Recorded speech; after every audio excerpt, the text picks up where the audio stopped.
반갑습니다. 오랜만에 우리 참 최시행제님 부부가 오니까 참 너무 좋습니다.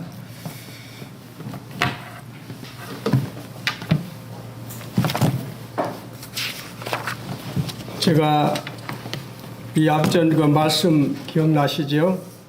주 안에서 서라고 말씀을 드렸죠. 주 안에서 바로 서려면 자기 마음을 다스려야 한다고 말씀을 드렸죠. 마음을 다스리려면 우리 모든 삶을 다스릴 수 있어야 된다고 말씀을 드렸죠. 그래서 우리가 서려면 자기 마음을 다스려야 하는데 말씀으로 마음을 다스려야 되고, 이거 두 번째는 또 믿음으로 말씀을 다스려야 되고, 세 번째는 입술로 고백을 통해서 말씀을 다스려야 되는데 언제나 기도로서 말씀을 다스려야 된다고 그 말씀을 드렸었지요. 그리고 오늘은 이제 성도라는 신분은 하나님을 감동시킬 의무가 있다는 그런 주제로 오늘 말씀을 드리고자 합니다. 그래서 먼저 말씀을 드리기 전에 좀 읽어 읽겠습니다.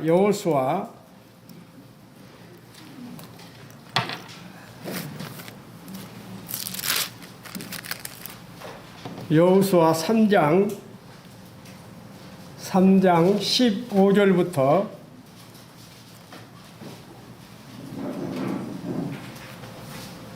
4장 9절까지 한 절 읽고 한 절 제가 먼저 읽고 성도님들이 한 절 읽고 그렇게 읽겠습니다. 제가 먼저 여호수아 4장 15절을 읽겠습니다. 다 찾으셨죠?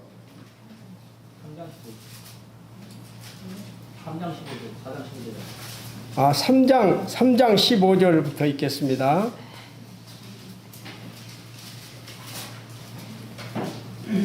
요단이 곡식 거두는 시기에는 항상 언덕에 넘치더라. 개를 맨 자들이 요단의 이름에 개를 맨 제사장들의 발이 물가에 잠기자 위에서부터 물이 그쳐서 사단에 가까운 매우 멀리 있는 아람성 병들이 일어나 한 곳에 쌓이고 아라바에 따라 여매로 향하여 흘러가는 물은 온전히 끊어지되 백성이 여리고 앞으로 바로 건널세. 여호와의 언약궤를 맨 제사장들은 요단 가운데 마른 땅에 굳게 섰고 그 모든 백성이 요단을 건너기를 마칠 때까지 모든 이스라엘은 그 마른 땅을 건너갔더라. 그 모든 백성이 요단을 건너가기를 마침에 여호와께서 여호수아에게 말씀하여 이르시되 백성의 각 지파에 한 사람씩 12사람을 택하고 그들에게 명령하여 이르기를 요단 가운데 제사장들의 발이 굳게 선 그곳에서 돌 12를 택하여 그것을 가져다가 오늘 밤 너희가 유숙할 그곳에 두게 하라 하시라. 여호수아가 이스라엘 자손 중에서 각 지파에 한 사람씩 준비한 그 12사람을 불러 그들에게 이르되 요단 가운데로 들어가 너희 하나님 여호와의 계약으로 가서 이스라엘 자손들의 지파 수대로 각기 돌 한 개씩 가져다가 어깨에 매라. 이것이 너희 중에 표징이 되리라. 후일에 너희의 자손들이 물어 이르되 이 돌들은 무슨 뜻이냐 하거든 그들에게 이르기를 요단 물이 여호와의 언약궤 앞에서 끊어졌나니 곧 언약궤가 요단을 건널 때 요단 물이 끊어졌으므로 이 돌들이 이스라엘 자손에게 영원히 기념이 되리라 하니라. 이스라엘 자손들이 여호수아가 명령한 대로 행하되 여호와께서 여호수아에게 이르신 대로 이스라엘 자손들의 지파 수를 따라 요단 가운데서 돌 12를 택하여 자기들이 유숙한 곳으로 가져다가 거기에 두었더라. 여호수아가 또 요단 가운데 곧 언약궤를 맨 제사장들의 발이 선 곳에 돌 12를 세웠더니 오늘까지 거기에 있더라. 4장 18절은 제가 읽겠습니다. 여호와의 언약궤를 맨 제사장들이 요단 가운데서 나오매 그 발바닥으로 육지를 밟는 동시에 요단물의 본 곳으로 도로 흘러서 전과 같이 언덕에 넘치더라. 20절 여호수아가 요단에서 가져온 그 12돌을 길갈에 세우고 그 다음에 5장 14절 제가 읽겠습니다. 그가 이르되 아니라 나는 여호와 군대 장관으로 지금 앉느니라. 성도님들 금방 내용을 읽으셨죠. 바로 이스라엘 백성들이 요단강을 도하할 때는 그 밀과 보리를 거두는 그런 시기였었습니다. 그리고 저 가나안 소위 그때 늦은 비로 불리는 봄비가 이렇게 내리고 있을 때지요. 그래서 헤르몬 그때 또 헤르몬 산에서 언제나 보면 눈과 얼음이 녹아서 이렇게 내려오면 하루에 요단강은 완전히 언덕까지 넘칠 정도로 엄청난 물이 넘치는 그런 시기였었고 급격한 물이 너무나 많이 내려오기 때문에 요단강은 평상시보다 많이 깊어졌고 또 폭이 많이 넓어졌습니다. 그리고 급격한 강의 경사 때문에 특별한 도하 장비 없이 이렇게 강을 건넌다는 것은 상당히 불가능한 일이었고 무모한 행동이었었죠. 우리 인간의 생각으로 보면 도저히 그 강물을 이렇게 어떻게 저 강물을 우리가 지나갈 수 있을까 하는 그러한 그래서 3일간을 거기서 유숙하지요. 그 강 넘어가기 전에 얼마나 백성들이 많은 생각들을 했을까요? 그런데 그 인원이 200만이라는 숫자가 그 강을 건너가야 합니다. 그런데 200만이라는 숫자만이 아니라 남녀 다 해서 200만이요. 또 거기에 짐승들이 많았지요. 온갖 짐승들이 있었고 또 거기에 딸린 짐이 많았지요. 그러한 그 많은 인원이 지금 이 요단강을 건너서 가야 합니다. 이렇게 갔을 때 금방 말씀했다시피 그 요단강을 건널 수 있었던 것은 오직 우리 아버지 하나님의 크신 그런 은혜가 없었다면 도저히 건너갈 수 없는 그런 상황이죠. 그래서 이스라엘 백성들이 요단강을 무사히 건널 수 있었던 것은 배후에서 강력히 역사하신 하나님의 초자연적인 권능이 있었기 때문이죠. 우리 아버지 하나님은 예배 때 제가 말씀을 드렸지만 모든 것이 가능하시며 불가능이 없으신 분이시죠. 그렇기 때문에 그러한 일을 행하신 것이죠. 그랬을 때 흘러내리던 물이 그쳐서 참 생각해 보세요. 이 상위에서부터 물이 하류로 내려오는데 참 이스라엘 제사장들이 법궤를 메고 앞으로 행군하러 가지요. 그 뒤로 바로 따르라는 소리를 하지 않았습니다. 앞에 보면 거점 1km를 이렇게 떨어져서 따르라 가지고 백성들을 그래서 1km를 따르며 이게 행군을 하는데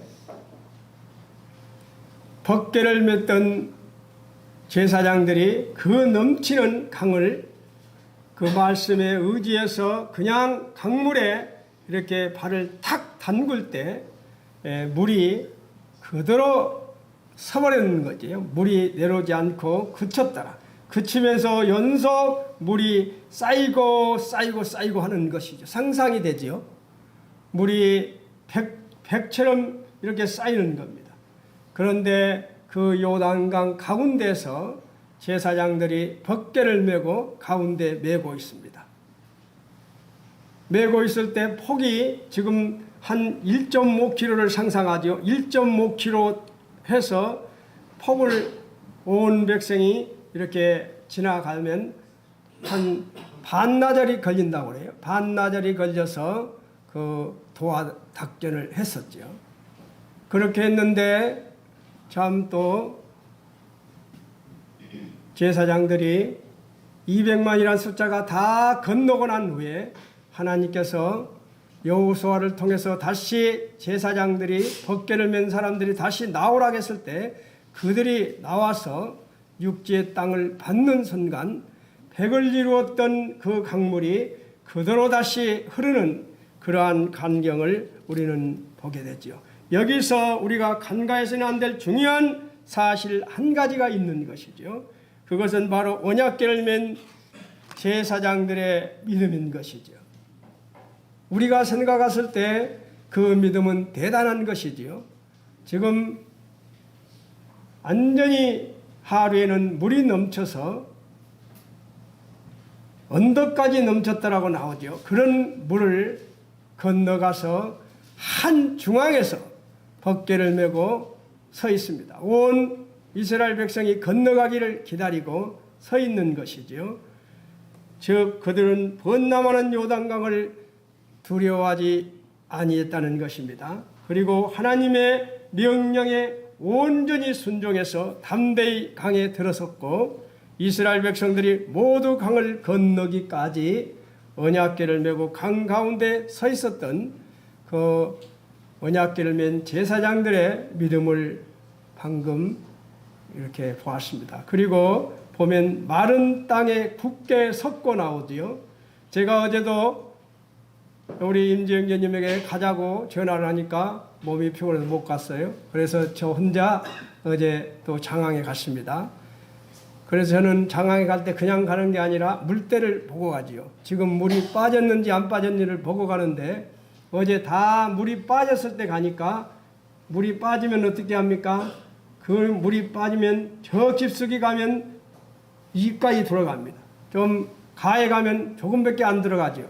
요단강 물도 비록 바다는 아니지만 강물이기 때문에 그 물이 많이 쌓여서 흐르기 때문에 거기에는 많이 흙탕물이 있고 많이 쌓였을 겁니다.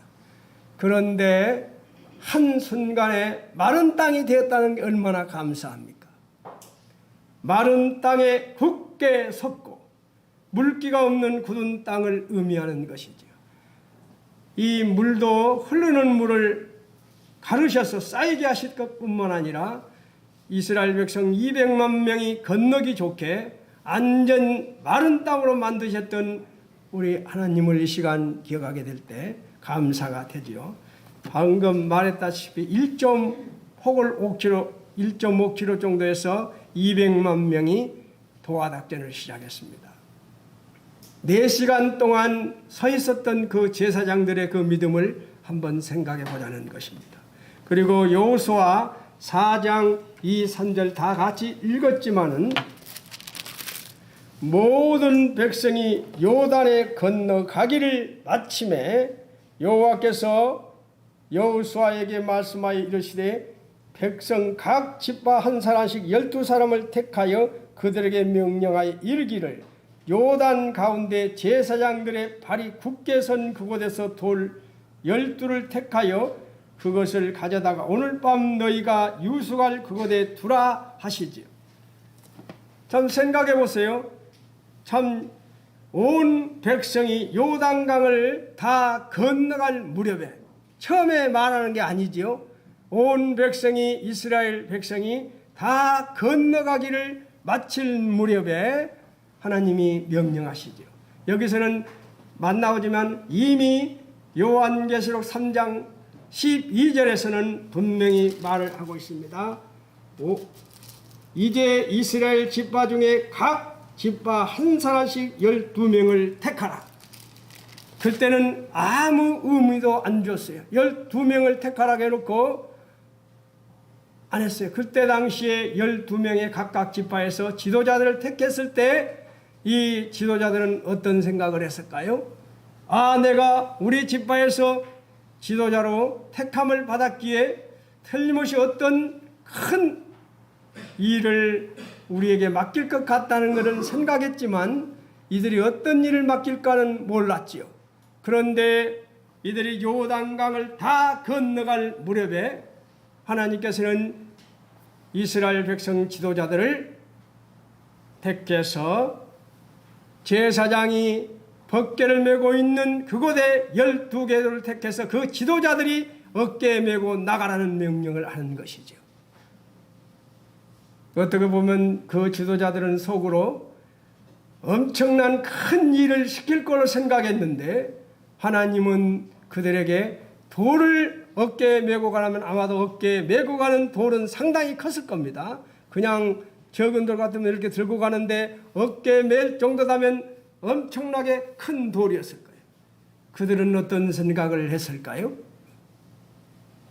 우리한테 택함을 해서 큰 일을 시켰지 않았는데 우리한테 이런 돌이나 들으란 말인가? 이렇게 생각할 수도 있지만 하나님께서는 얼마나 그 돌이 중요한 것이기 때문에 그들을 택해서 돌을 메고 가라고 한 것이죠. 오늘 밤 너희가 유숙할 곳에 두라고 말씀하십니다. 요단강 가운데 언약궤를 맨 제사장들이 있는 곳에서 크게는 돌을 24개를 취하지요. 24개를 취해서 12개 돌은 이스라엘 백성들이 가나안 땅에 입성한 후에 첫 수경지인 길갈의 기념비를 세우고 12개 돌은 제사장들이 언약궤를 메고 섰던 요단강 가운데 그곳에 12개 돌을 세워서 기념비를 세웁니다. 여기서 우리가 하나 생각할 것은 12개를 택해서 이스라엘 백성들을 지도자를 택해서 그 지도자들이 하나씩 메고 가라고 한 것은 길갈에다가 세우려고 했던 것이고 또 아버지 하나님께서 이 12개 돌 요단강 가운데 12개 돌은 하나님이 명령을 하지 않았습니다. 이것은 여호수아의 자기 마음에 이것을 했으면 쓰겠다 해서 자기가 한 것이지요. 저는 이것을 묵상하면서 참 여호수아는 참 아버지 하나님이 시키지도 않았지만 아버지 하나님의 그 생각을 미리 간파하고 요단강에 12개 돌을 세우는 것을 보겠죠. 바로 여호수아가 또 요단 가운데 곧 언약궤를 맨 제사장들의 발에 선 곳에 돌 12를 세웠더니 오늘날까지 거기에 있더라. 참 이것은 여호수아에게 하나님이 너 요단강 가운데 언약궤를 세우란 말은 안 했습니다. 오직 여호수아가 자기 판단에 의해서 자기가 이렇게 하면 쓰겠다고 해서 자기가 한 것이지요. 요단강 가운데 12개들을 세운 의미가 무엇이었을까요? 바로 각 집파 대표자들이 각각 하나씩 돌을 취하여 기념비를 세우게 한 것은 이스라엘 12지파로 하여금 한민족임을 세상 깨닫게 하는 것이었죠. 그것도 각 지파에서 대표자들 그 나름대로 영향력 있는 대표자들을 태서 같이 거기 요단강 가운데 12개의 돌을 세운 것이지. 한민족임을 세상 깨닫게 하여 하나님 안에서 온전히 일치단결하여 가나안 정복 전정 대업을 이루게 한 것이었죠. 우리는 여호수아처럼 이렇게 하나님이 시키지도 않았는데 하나님을 감동시키는 그런 일을 하고 있습니다. 지금 여호수아는 하나님이 시키지도 않았는데 그래 이곳에 묻어놓고 우리 후손들에게 교육을 시켜야겠다 하고 그는 미리서 하나님이 시키지 않았는데도 그는 자기 생각에 이런 행동을 하고 있다는 것. 우리에게 많은 생각을 하게 하는 것입니다. 하나님이 시키지도 않았지만 하나님을 앞서서 이렇게 행하는 여호수아의 모습을 보면서 우리에게 많은 것을 생각해 가는 것이죠. 이스라엘 백성들이 참 가나안 약속 땅에 들어가게 된 것은 전적으로 하나님의 인도하심이죠. 그리고 여호와 하나님만이 참 신이심을 깨닫게 하기 위해서 그런 일들을 행하신 것이죠. 그곳에 돌을 세우면 나중에 요단강 물이 흐르면 누구만이 볼 수 있습니까? 사람이 볼 수 있습니까? 강물이 흘러버리는데 누가 볼 수 있어요? 오직 하나님만이 볼 수 있는 돌이지요. 요단강 가운데 12개를 세운 영적인 의미는 무엇일까요? 바로 이스라엘 백성들이 옛 생활을 요단강 바닥에 묻어버렸다는 것입니다. 40년간 광야 생활의 모든 그러한 생활들을, 옛 생활을 요단강 바닥에 묻어버리고 약속의 땅 가나안에서 새 생활을 시작하라는 것이죠. 옛사람의 요단강 가운데 묻힘을 상징하는 것입니다. 옛사람이 요단강 가운데 묻힘을 상징하는 것이죠. 바로 갈라디아 2장 20절에 우리에게 내가 그리스도와 함께 십자가에 못 박혔나니 분명히 말하고 있습니다. 그리고 성도가 주 안에서 함께 죽어 장사됨을 의미하기 위해서 그게 묻은 것이죠. 참 여호수아가 생각이 참 깊었지요. 침례를 받음으로 그와 함께 장사되었나니, 여기에 있는 침례 순종한 분들은 이미 침례를 통해서 장사를 지냈습니다. 하나님의 언약궤를 맨 제사장들이 요단강을 받는 순간 강물이 멈췄다고 분명히 성경에서 말하고 있습니다. 그리고 요단강을 건넌 후 언약궤를 맨 제사장들이 육지를 받는 순간 다시 그 백을 이뤘던 요단강 강물이 흐르기 시작했습니다.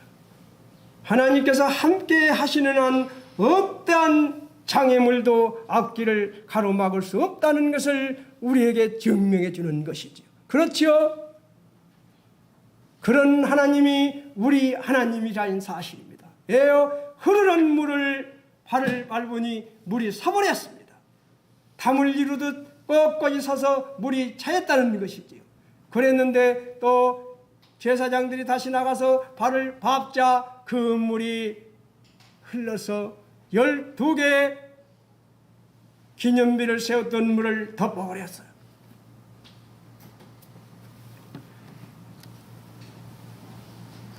요단강 조화를 무사히 마친 백성들이 길갈에 진을 준 후 요단강에서 치한 12개 돌로 기념비를 세웁니다. 왜 길갈에 12개 돌을 세울까요? 제가 책자를 찾아보니 어떤 곳에는 요단에서 길갈까지 3km라고 하는 데가 있고 어떤 데는 10km라고 해요. 자주 헷갈리죠. 어떤 데 보면 3km라고, 그래서 여리고성에서 높은 곳에서 딱 바라보면 3km밖에 안 되기 때문에 그 많은 200만이 진을 치고 있을 때 여리고에서 보면 다 보였다고 하는데 어떤 곳에 10km 가면 잘 안 보이잖아요.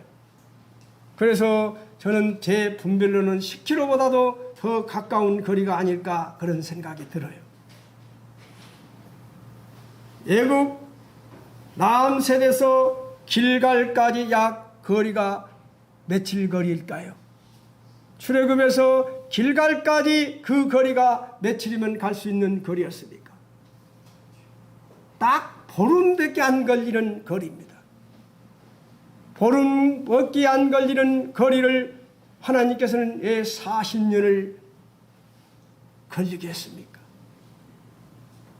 1세대들이 정말 하나님을 온전히 순종했다면 그들은 같이 15일 만에 건너갈 수 있는 길을 40년을 세상 말로 뺑뺑이를 돌린 것이죠. 왜요?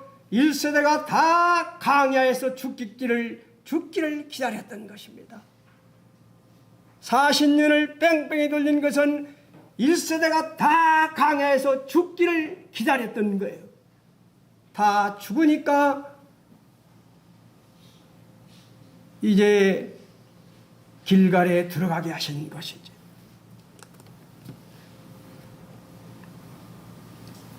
(40년) 동안 방황 끝에 비로소 길갈에 당도합니다. 출애굽 1세대는 다 죽고 출애굽 2세대만이 가나안에 들어가게 된 것이죠. 길갈에서 온 기념비는 성도들이 주 안에서 죽어 함께 새 생명으로 부활됨을 상징하는 것이죠. 이미 요단강에 12개 돌을 묶고 다 장사되는 후 그 돌을 가지고 와서 길갈에 돌을 기념비를 세웠습니다. 이것은 무엇을 의미하는 것입니까? 옛사람을 버리고 새 생활을 시작함을 상징하는 것이죠. 애굽의 모든 생활을 다 부끄러움을 다 요단강에 묻어버리고 옛사람을 버리고 새 생활을 시작함을 상징하기 위해서 길갈에 12개 돌을 세운 것입니다. 누구든지 그리스도 안에 있으면 새로운 피조물이라 이전 것은 지나갔으니 보라 새 것이 되었다고 말합니다. 그리고 성도들이 주 안에서 함께 새 생명으로 부활됨을 상징하기 때문에 길갈에 12개 돌을 세운 것이죠. 그리스도 죽는 자 가운데 살리신 것 같이 우리로 또한 새 생명 가운데 행하게 하려 함이라고 말하고 있습니다. 하나님께서 크신 권능을 베푸심으로 이스라엘 백성들로 하여금 요단강을 건너게 하셨다는 역사적인 사실을 증거물로 삼고자 하나님은 12개 돌, 그 무거운 돌, 그 가운데서 취한 돌은 이런 일반 돌이 아니라 매끌매끌하고 무엇인가 이런 일반 돌과 다른 돌이겠지요. 그래야 다른 후손들이 왜 이 돌은 이렇게 매끌매끌 다른 돌하고 틀립니까 하고 말할 거 아닙니까? 그냥 길갈에 있는 다른 많은 돌들과 분명하게 달라야 하는 돌이죠. 그래서 중앙에서 제일 매끌매끌하고 그 돌을 12개를 길갈에 세운 것입니다. 하나님께서 이것을 후손들의 귀중한 신앙 교육의 자료로 삼고자 했던 것이죠. 왜요? 그 1세대가 죽고 2세대가 죽고 연속 죽으면 나중에는 모릅니다. 그 돌이 어떤 돌인지를 모르기 때문에 그 후손들에게 그 요단강을 건넜음을 가르치게 한 것이죠. 그래서 디모데후서 3장 16절 18절에서는 모든 성경은 하나님의 감동으로 된 것으로 교훈과 책망과 바르게 함과 의로 교육하기에 유익하니 이는 하나님의 사람으로 온전케 하여 모든 선한 일을 행할 능력을 갖추게 함이라고 말하고 있는 것입니다. 그래서 아버지 하나님께서는 사랑하는 자녀들에게 후손들에게 이러한 교육을 통해서 길갈 12개 돌이 보통 돌이 아님을 남기기 위해서 그를 길갈에 세운 것이죠.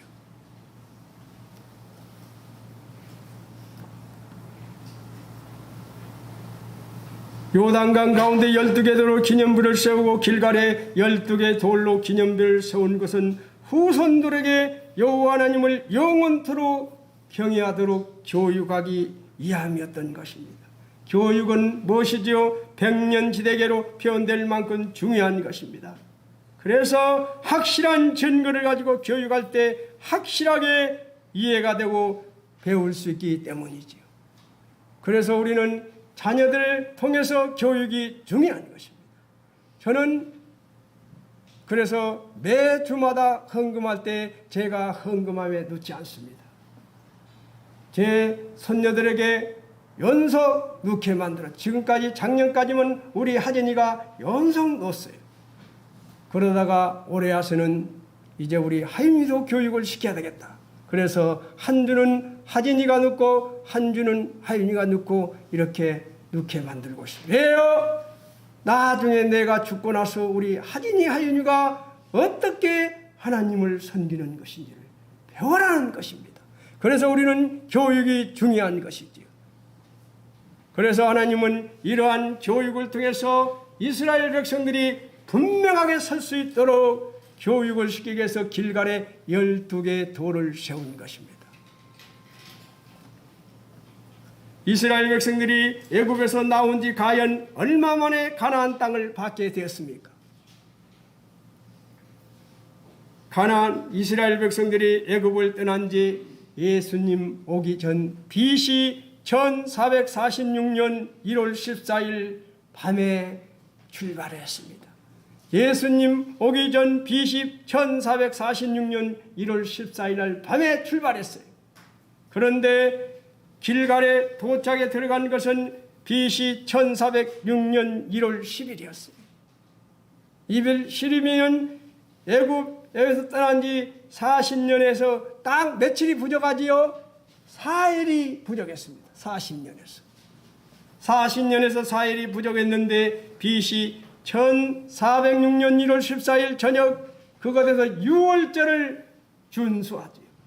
3번 유월절을 준수하고 나니 애굽에서 나온 지 정확하게 40년이 되는 날짜가 바로 1406년 1월 14일 유월절을 지키고 났을 때 바로 40년이 되었고, 그곳에서 참 이제 소출을 먹을 때 바로 만나가 40년간 날했던 만나가 딱 하늘에서 안 내려오리죠.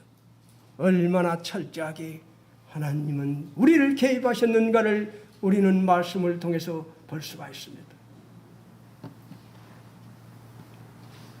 기념비 다음 세대를 위해서 세웠다고 말씀을 드렸습니다. 기념비가 어떤 역할을 했습니까? 길갈은 가나안 전쟁의 전초 기지였습니다. 가나안 길갈은 전쟁할 때 전초 기지였단 말입니다. 여리고성을 점령하기 위해서 출동할 때도 길갈을 통해서 그 기념비 12개를 보고 출발했습니다. 그리고 가나안 북부전쟁을 통해서 연서 전쟁으로 나갈 때마다 길갈의 그 12개 돌을 보고 출발했다는 것입니다. 그러고 나가고 하면서 언제나 12개 돌을 보았다는 것입니다. 그리고 몇 년을 그곳에서 정복전쟁을 했습니다. 7년을 했어요. 7년을. 이스라엘 백성들이 들어가고 나가고 하면서 본 것이 무엇이었습니까? 길갈의 매끌매끌한 돌 12개들을 보면서 그들은 출정했다는 거예요. 갈 때마다 어떤 두려움이 있었겠습니까? 두려움이 있을 때마다 그들은 두려움이 없어졌지요. 에어 그 12개들을 보는 순간, 그래 우리를 위해서 그 넘치던 요단강이 백을 이루고 섰고, 또 제사장들이 벗겨르면 제사장이 나왔을 때 강물을 흘렀던 그런 역사를 보았습니다. 그렇기 때문에 틀림없이 우리에게 전쟁은 승리할 수 있다는 것, 이미 이겨놓고 하는 전쟁임을 그들은 깨닫고 출정할 수 있었던 것이죠. 하나님은 이들에게 힘과 용기를 주기 위해서 길갈에 12개 돌을 세웠던 것입니다. 얼마나 감사한지 모릅니다. 여호수아가 이스라엘 백성들은 가나안 땅을 정복하기 전에 여리고성에서 다 보이는 길갈에서 무엇을 했습니까? 여리고성에서 다 보이는 길갈에서 할례를 행했다는 거예요. 지금은 우리 포경 수술할 때 간단히 마취시켜서 하면 그리 며칠간 아프단 말이죠. 그러나 그때 당시에 부싯돌로 돌로 그것을 잘랐다는 걸 생각해 보세요. 얼마나 아프겠습니까? 우리 하진이가 이렇게 합니다. 얼마나 아프겠습니까? 여리고성에서 다 보고 있습니다. 그런데 남자들이 다 할례를 행하고 있어요. 그리고 며칠간 그들은 아파서 낫기를 기다리며 있을 때, 만약에 여리고성에서 적군이 그냥 쳐들어온다면 힘을 쓰지 못합니다. 그렇죠? 힘을 쓸 수가 없어. 남자들은 그런 상황인데도 그들은 오직 믿음으로 할례를 행했다는 거예요. 조금도 두려움이 없었다는 거예요. 계산적인 것이 없었다는 겁니다. 만약에 우리가 할례를 행하고 만약에 저 여리고성에서 많은 군사들이 와서 우리를 친다면 우리는 죽을 수밖에 없다고, 못한다고 버텼더라면 할 수 없는 것이죠. 그러나 그들은 다 믿음으로 그들은 할례에 순종했습니다. 그리고 할례만 순종했습니까? 그들은 여리고 평지에서 유월절을 준수했죠. 제가 유월절 준수한 날짜가 BC 1406년 1월 14일 저녁이라고 말씀드렸습니다. 이때 유월절을 준수하고 나니 그 다음에 넘어가면 누가 나타납니까? 여호와 군대 장관이 나타난다는 거예요. 옛날에 성경은 군대 장관이, 지금은 군대 장관이 아니고 대장이라고 나오다. 대장, 여호와 대장이라고 나와. 여호와 군대 대장이 지금 앉느니라. 우리에게 많은 것을 생각하게 합니다. 도저히 넘어갈 수 없는 요단강을 그들은 200만 명이 넘어갔습니다. 그리고 넘어가고 나니 그곳에 다시 물이 다 넘쳐서 12개의 돌을 묻어놨는데 다 물로 덮어버렸습니다. 그리고 그들은 다시 그곳에서 그 무거운 돌을 길갈까지 메고 가서 그 길갈에 세우고 그곳에서 할례를 행했습니다. 할례를 행하고 그것은 여리고 평지에서 그들은 유월절을 준수했습니다. 그렇게 유월절을 준수했을 때 여호와 군대 장관이 나타났다는 것입니다. 그 가정은 순종과 믿음이 없이는 할 수 없는 일이지. 그렇죠? 요단강을 건널 때 믿음이 없고 순종이 없이는 할 수 없습니다. 그리고 여리고성에서 바라보고 있는데 그곳에서 할례를 행하는 것은 믿음이 없이 순종이 없이는 할 수 없습니다. 그리고 유월절을 준수했을 때 여호와 군대 장관 나타났다는 거예요. 얼마나 감사합니까? 여기에 있는 모든 분들은 침례를 받은 분들입니다. 그리고 일요일이면 나와서 매주 감사드리며 우리 주님께서 부탁한 우리 주님의 몸을 상징하는 떡을 떼고 있습니다. 우리 주님의 몸을 상징하는 피를 우리가 먹고 있지요. 얼마나 그분이 우리를 사랑하셨는지를 우리는 압니다. 그래서 우리는 요단강 가운데 12개를 세우고 길갈에 12개를 세우고 길갈에서 할례를 행하고 여리고 평지에서 유월절을 준수했을 때 군대 장관이 나타났습니다. 군대 장관이 나타났다는 것은 무엇입니까?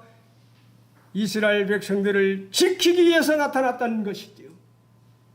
여호와 이스라엘 백성들을 보호하기 위해서 나타났다는 것이죠. 그냥 나타난 겁니까? 보호하기 위해서. 바로 그분이 지금도 우리를 보호하고 지키시고 있다는 것이죠. 그래서 우리는 그러기 때문에 우리는 하나님을 감동시키는 삶을 살아야 할 의무가 있는 것이죠. 그렇지 않습니까? 이러한 은혜 속에 하나님이 우리를 보호해주고 있는데 우리가 그분께 감동을 주지 못하는 삶을 산다는 것은 직무유기인 것이죠.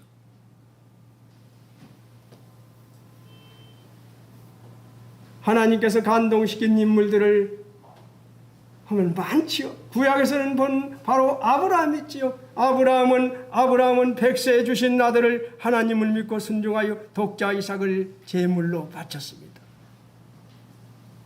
모세는 이스라엘 백성들을 데리고 오직 하나님만을 의지하며 믿음과 순종으로 출애굽을 감행했습니다.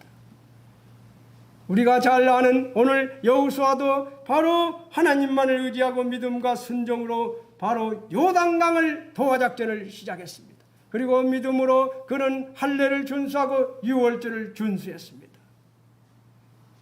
우리가 잘 아는 다윗, 골리앗의 이스라엘 군대를 모욕했을 때 17살밖에 안 되는 성민 형제가 올해 몇이요?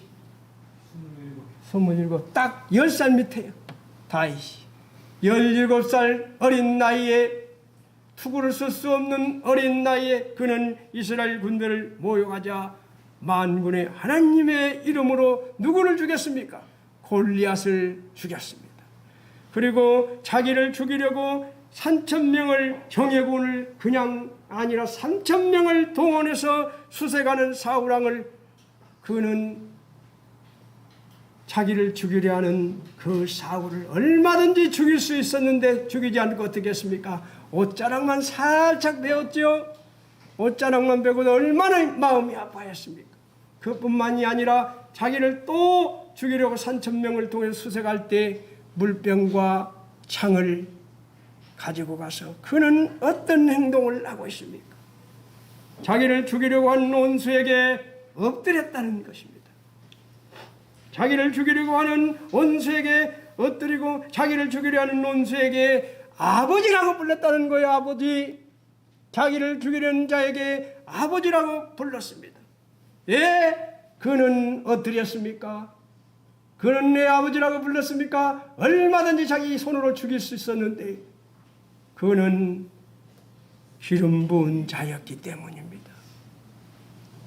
하나님이 비록 그를 자기에게 기름을 부었지만 하나님이 기름을 부은 자이기에 그는 자기 손으로는 하지 않겠다고 다 하나님께 주권을 맡긴 것이지요. 우리는 여기서 교훈을 얻는 것입니다. 성도님들, 혹시 마음속에 그런 누군가가 미운 사람이 있습니까? 그런 사람이 있다면 주님께 맡기세요. 내가 알려가면 더 비참하게 되고 더 추하게 됩니다. 우리는 다윗로부터 이런 교훈을 받는 것입니다. 압살롬의 반역으로 도망갈 때도 시므이가 엄청나게 다윗을 모욕하고 조롱하죠. 그때 다윗의 정호실장인 아비새가 뭐라고 합니까? 단칼에 가서 시므이를 죽이겠다고 했을 때 다윗은 뭐라고 합니까? 가만 놔둬라. 저 시므이를 통해서 하나님이 나에게 하고자 하는 말이 있으니 놔둬라. 그러한 모습을 본 하나님이 다윗에게 어떻게 말했습니까? 하나님은 다윗에게 나의 마음에 합한 사람이라고 했습니다.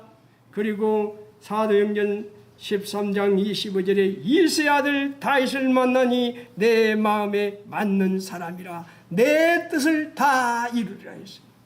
얼마나 감사가 됩니까? 내 뜻을 다 이루리라. 누구를 통해서? 다윗을 통해서 이루리라. 얼마나 감사가 됩니까?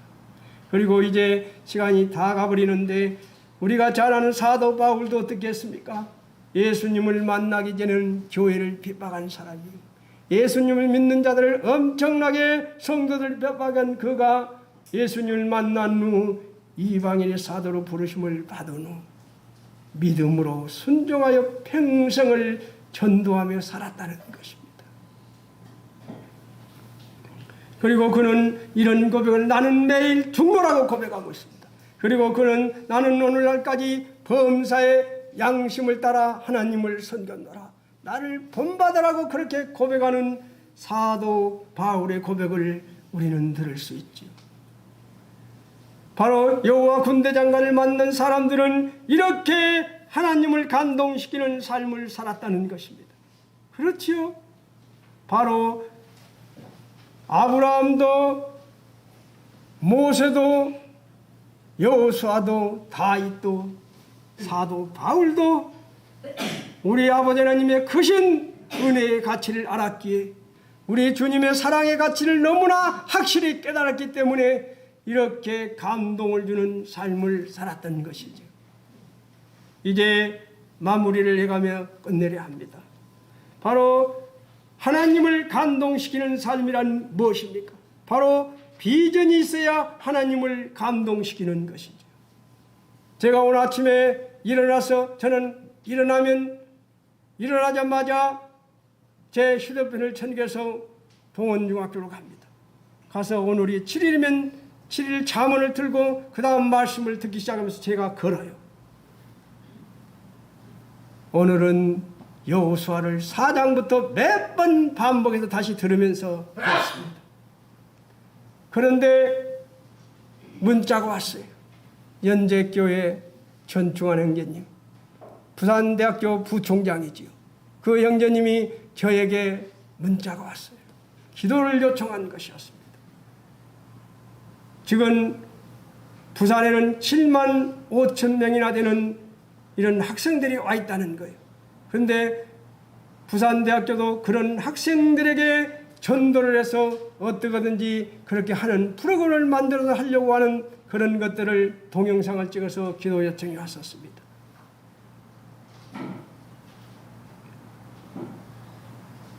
그리고 매주 금요일은 모여서 예배드리고 찬양하면서 또 하는 그런 프로그램이 있어서 대학교에 그들은 비전을 제시하고 있었습니다.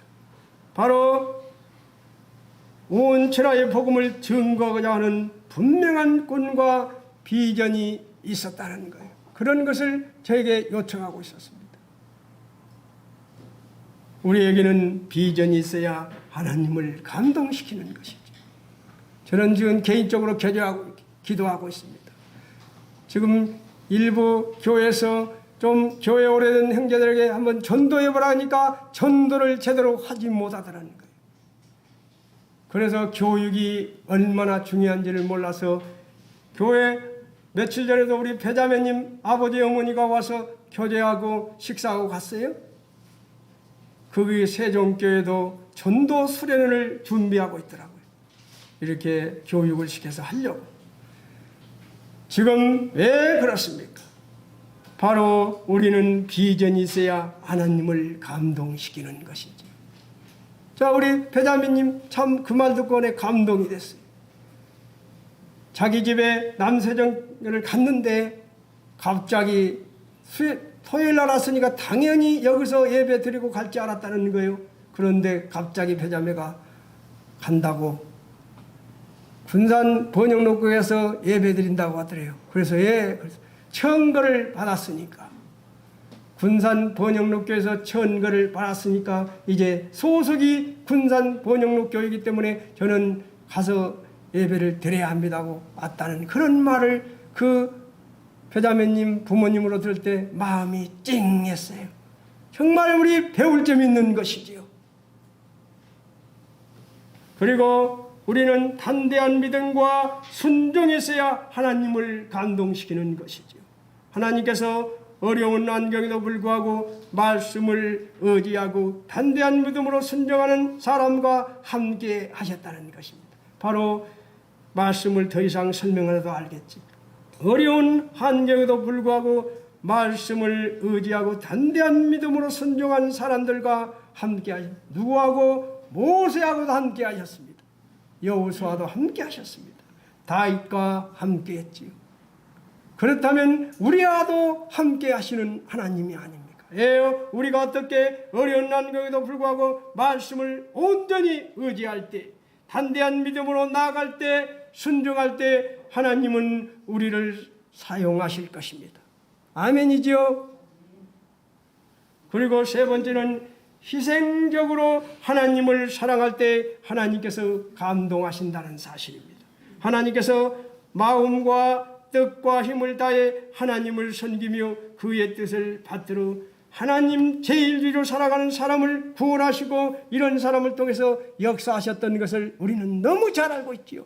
우리가 잘 아는 사드락과 메삭과 아벳느고가 어떠한 행동을 했습니까? 큰 금신상을 만들어 놓고 느부갓네살 왕이 너희들 딱 한 번만, 절만 한 번만 해라. 그러면 너희들 살려줄게. 너희들 그대로 그 간직을 유지하고 너희들 다 해줄게. 한 번만 고개만 까딱해. 나름대로 느부갓네살도 자기 체면이 있어 최소한대로 한 번만 해달라고 사정했죠. 그러나 사드락과 메삭과 아벳느고는 그 뜨거운 불물을 보면서도 하나님께서 우리를 지켜주실 것입니다. 그리 아니하실지라도 나는 저 풀무에 들어가겠습니다 하고 세 명이 풀무에 들어갔지요. 그 사드락과 메삭과 아벳느고를 풀무에 던졌던 그 사람들은 다 타져 죽었습니다. 그런데 사드락과 메삭과 아벳느고 세 사람이 누웠는데 몇 사람이 걸어다녔지요? 몇 사람? 네 사람이 걸어다니고 있습니다. 바로 하나님 제1위로 살아가는, 하나님께 영광을 올려드렸을 때 바로 하나님께서 사드락과 메삭과 아벳느고를 구원하셨습니다. 그리고 그들을 통해서 역사하시고 느부갓네살 왕이 하나님을 찬양하게 만들었다는 것이지요. 바로 우리는 희생적으로 하나님을 사랑할 때 하나님께 감동하신다는 사실입니다. 그리고 하나님께서 감동하시고 역사하셔서 구원하시고 역사하시는 것이지요. 바로 하나님 이르시되 그가 나를 사랑한즉 내가 그를 건지리라. 그가 내 이름을 안즉 내가 그를 높이리라. 그렇지요? 우리 비전을 통해서 하나님을 감동시키는 우리가 됩시다. 담대한 믿음과 순종이 있어야 하나님을 감동시킨다고 했습니다. 그리고 희생적으로 하나님을 사랑할 때 하나님께서 감동하신다고 말씀을 드렸습니다. 우리 하나님께서 우리에게 어떤 역사를 하셨는가를 우리가 눈으로 보았다면 믿는다면 우리의 삶은 바로 이렇게 변화가 되어야 하는 것이지.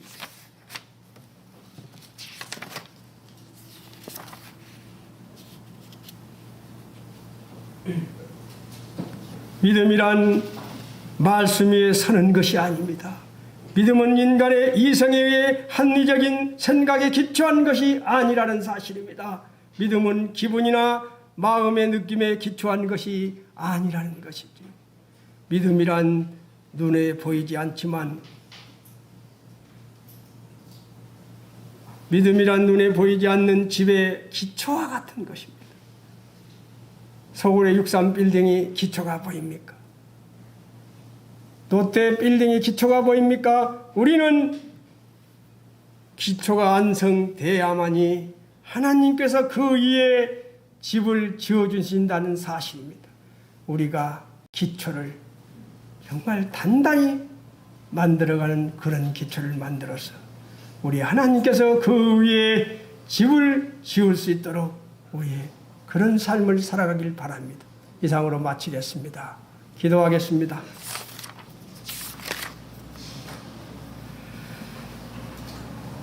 아버지 하나님, 이스라엘 백성들이 요단 강을 다 건너고 요단강을 건넌 후에 요단강 가운데 12개도를 세우고 또 길갈에서 12개도를 세우고 길갈에서 할례를 행하고 여리고 평지에서 유월절을 준수했을 때 여호와 군대 장관이 나타난 것을 보았습니다. 아버지 하나님, 저희 군산 번영록교회 성도들이 여호와 군대 장관을 만난 사람답게 살아갈 수 있는 그런 능력의 삶이 될 수 있도록 축복해 주셔서 저희 군산 번영록교회 성도들이 비전이 있어야 하나님을 감동시킵니다. 비전을 가지고 살아가는 그런 성도들이 되게 해주시고 담대한 믿음과 순종이 있어야 하나님을 감동시킵니다. 우리 군산 번영록교회 성도들이 담대한 믿음과 순종으로 정말 그렇게 살아가 하나님을 감동시키는 삶이 될 수 있도록 인도해 주시고 저희 군산 번영록교회 성도들이 사드락과 메삭과 아벳느고 같이 희생적으로 하나님을 사랑하며 하나님을 감동시킬 수 있는 그런 믿음들을 주셔서 저희 군산 번영록교회 성도들이 빛의 열매를 맺으며 성령의 열매를 맺으며 믿음의 눈으로 보고 믿음의 말을 하고 믿음의 행동을 하면서 항상 기뻐하며 쉬지 않고 기다려 범사에 감사하며 살아가는 성도들이 되게 하여 주시옵기를 아버지 하나님께 기도를 드립니다. 오늘 우리 이은평제 가정이 아이들이 아파서 교회에 못 나왔습니다. 여호와 아빠 치료에 하나님께서 어려만져 주셔서 아버지 하나님 시오리가 빨리 낫게 하여 주시고 건강을 회복하게 해주시며 또 기자매가 몸이 안 좋아서 예배드리다 아버지 하나님 집으로 돌아가사온데 아버지 하나님 지켜주시고 은혜 베풀어 주시옵소서. 또 우리 최생형제와 정민자 자매님이 오랜만에 이렇게 나와서 같이 예배드리게 해주신 것 진심으로 감사합니다. 우리 최생형제 이 가정의 필요함을 채워주시고 아버지 하나님 온 가정이 믿음으로 살아가는 가정이 되게 축복해 주시옵소서. 아버지 하나님 감사합니다. 존귀하신 예수님 이름으로 감사하며 기도를 드리옵나이다.